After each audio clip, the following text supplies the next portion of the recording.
আসসালামু আলাইকুম প্রিয় শিক্ষার্থী, অনলাইনে ক্লাসে সবাইকে স্বাগতম। আমি মোসাম্মদ ফেরদৌস আরা মিতু, সহকারী অধ্যাপক, বাংলা বিভাগ, চৌবাই ডক্টর সালাম জাহানারা ডিগ্রি কলেজ। একাদশ শ্রেণী ছাত্রছাত্রীরা তোমাদের পাঠ্য বই অর্থাৎ সাহিত্য পাঠের 251 পৃষ্ঠার রবীন্দ্রনাথ ঠাকুরের সোনার তরী কবিতাটি আলোচনা করব। কিন্তু তার আগে আমাদের অবশ্যই বাংলা সাহিত্য কাকে বলা হয়, সাহিত্য কত প্রকার, সাহিত্যের উদ্দেশ্য কি, সাহিত্যের যুগ বিভাগ সম্পর্কে আমাদের একটু জানতে হবে। আমরা কবিতা শুরু করার আগে সাহিত্য কাকে বলে এ সম্পর্কে আমরা আলোচনা করব। সাহিত্যের যুগ 3 ভাগে ভাগ করা যায়। একটা হচ্ছে প্রাচীন যুগ, একটা হচ্ছে মধ্যযুগ, একটা হচ্ছে আধুনিক যুগ। এখন আমরা জানব সাহিত্য কাকে বলে। আমাদের নিজের কথা, পরের কথা, বাহিরের জগতের কথা যখন শিল্পীর মনোবিনয় ঝঙ্কৃত হইয়া শিল্প সঙ্গতভাবে প্রকাশ পায় তখন তাকে সাহিত্য বলা হয়। অর্থাৎ আমরা এক কথাই বলতে পারি, প্রকাশিত জীবনের হাসি কান্না সুখ দুঃখ সব কিছুই সাহিত্য। অর্থাৎ সাহিত্য হচ্ছে জীবনেরই প্রতিচ্ছবি। সাহিত্যের উদ্দেশ্য কি? সাহিত্যের উদ্দেশ্য হচ্ছে আনন্দ দান করা। যেহেতু আমরা রবি ঠাকুরের সোনার তরী কবিতা নিয়ে আলোচনা করব, সেহেতু আমাদের অবশ্যই কবি পরিচিতি সম্পর্কে জানতে হবে। তার কারণ তোমাদের জ্ঞানমূলক প্রশ্নে কবি পরিচিতি অবশ্যই দরকার আছে। অসামান্য প্রতিভার অধিকারী বিশ্বকবি রবীন্দ্রনাথ ঠাকুর আধুনিক বাংলা কবিতার প্রাণ পুরুষ।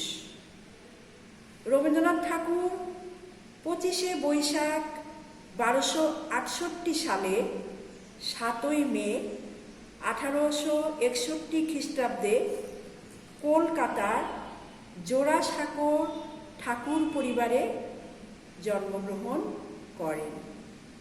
তিনি ছিলেন প্রকৃত অর্থেই প্রতিভাধর ব্যক্তি।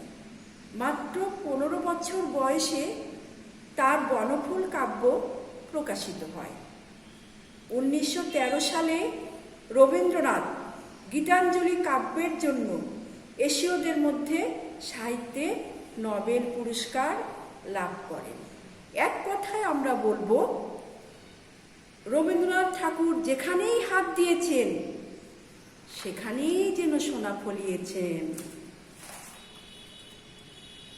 1941 খ্রিস্টাব্দে 7ই আগস্ট কলকাতায় বিশ্বকবি রবীন্দ্রনাথ ঠাকুর শেষ নিঃশ্বাস ত্যাগ করেন।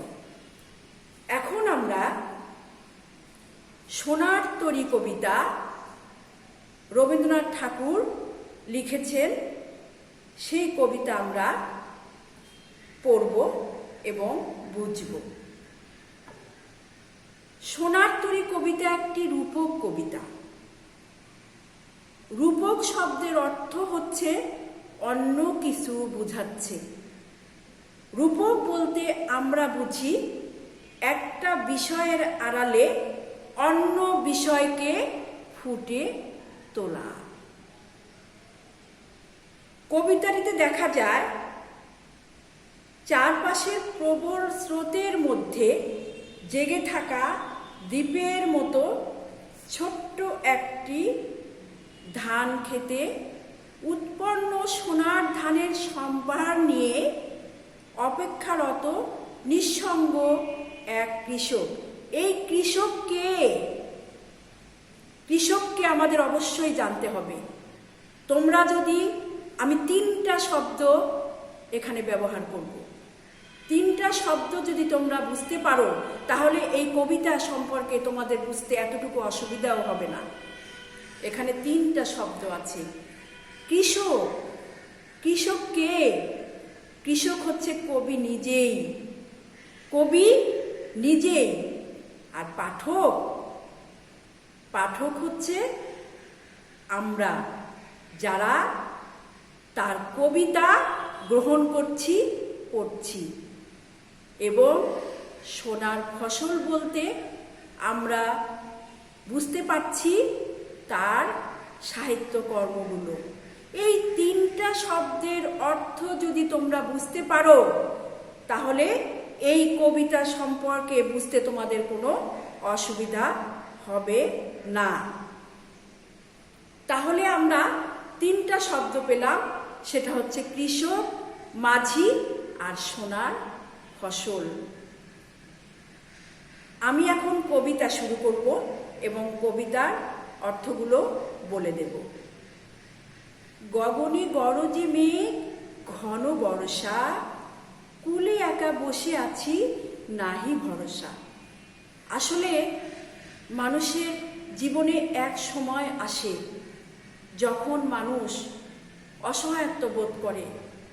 জীবন সায়ান্নে বসে মানুষ কি করে? সে ভাবে যে আমাকে একদিন চলে যেতে হবে, সেই মহাকালের উদ্দেশ্যে চলে যেতে হবে। এইটাই নিয়ম, চলে যেতে হবে, এইটাই সত্য। তাই আমাদের কবির যেন মনে সেইটাই বারবার হচ্ছে। গগনে গরজে মেঘ, ঘন বর্ষা, কুলে একা বসে আছি, নাহি ভরসা।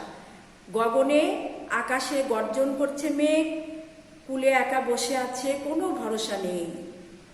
রাশি রাশি, ভাড়া ভাড়া, ধান কাটা হলো সারা। রাশি রাশি মানে কি? ভাড়া ভাড়া মানে কি? অনেক।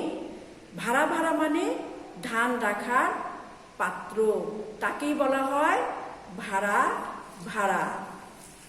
ভরা নদী খুঁড়ো ধারা, খড়ো ধারা, খড়ো পরশা। ভরা নদী খুঁড়ো ধারা, খুঁড়ের মতো ধারালো স্রোত, খড়ো পরশা, ধারালো বর্ষা, ধারালো বর্ষা। কাটিতে কাটিতে ধান এলো বরষা, কাটিতে কাটিতে ধান এলো বরষা। কাটতে কাটতে ধান এলো, বরষা চলে আসলো। একখানি ছোট ক্ষেত, আমি একেলা। একখানি ছোট ক্ষেত, আমি কে? আমি হচ্ছে কৃষক, আমি একেলা। প্রতীকী অর্থে ব্যবহার করা হয়েছে। শিল্প স্রষ্টা, কবি নিঃসঙ্গ অবস্থাকে এখানে বর্ণনা করা হয়েছে। আমি একেলা। চারিদিকে বাঁকা জল করিছে খেলা। বাঁকা জল এখানে অনন্তকাল স্রোতের প্রতীক।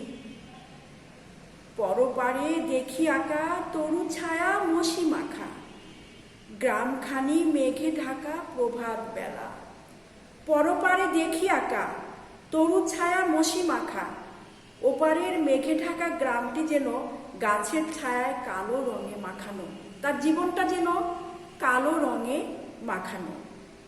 এপারেতে ছোট ক্ষেত, কবির ভাবনায় মহাকালের প্রতীক। আমি একেলা। এপারেতে ছোট্ট একটা ক্ষেত, যেখানে আমি চাষবাদ করেছি, সেখানে আমি একেলা। গান গেয়ে তরিবে কে সে পারে। গান গেয়ে কে আসে? কবির ভাবনায় মহাকালের প্রতীক। দেখে যেন মনে হয় চিনি উহারে, দেখে যেন মনে হয় আমি ওকে কতদিন চিনি, কতদিন হলে চিনি। আসলে আমাদের চলে যেতে হবে, আমরা জানি যে আমাদের কে নিতে আসবে, আমাদের যমদূত, আমাদের আজরাইল, এগুলো আমাদের নিতে আসবে, আমরা এটা জানি। যারা হিন্দু তাদের যমদূত, যারা মুসলমান তাদের আজরাইল নিতে আসবে, এটা আমরা জানি। ভরা পালে চলে যায়, কোনো দিকে নাহি যায়, ঢেউগুলি নিরুপায় ভাঙে দুধারে, দেখে যেন মনে হয় চিনি উহারে। ওগো, তুমি কোথা যাও কোন বিদেশে? নির্বিকার মাঝি দৃষ্টি আকর্ষণের চেষ্টা করছেন। ওগো, তুমি কোথা যাও কোন বিদেশে? বারেক ফিরাও তরি কুলেতে এসে। তুমি একবার একটু তোমার তরিটা ভিড়াও, আমি তোমার তরিতে উঠব। যারে খুশি তারে দাও, শুধু তুমি নিয়ে যাও ক্ষণিক হেসে আমার সোনার ধান কুলেতে এসে। তুমি যাকে ইচ্ছা তাকে দিয়ে দাও আমার সোনার ফসল, আমি কিছুই বলবো না, কিন্তু একবার একটু তোমার নৌকাতে আমাকে জায়গা দাও। আমার সোনার ধান তুমি কুলেতে এসে নিয়ে যাও, তোমার নৌকাতে আমাকে একটু জায়গা দাও। যত চাও তত লও তরণী পরে, আর আছে আর নাই দিয়েছি ভরে।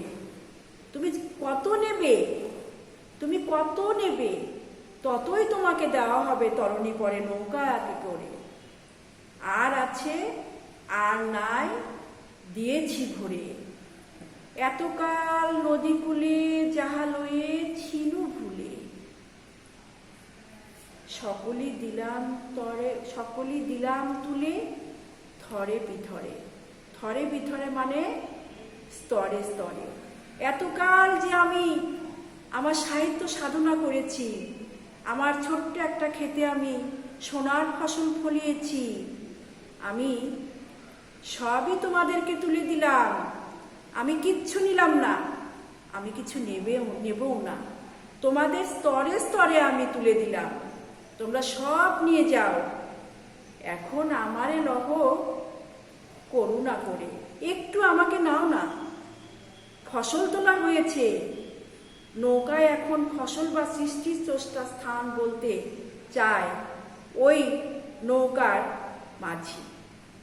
ঠাই নাই ছোট সে তরি, ঠাই নাই।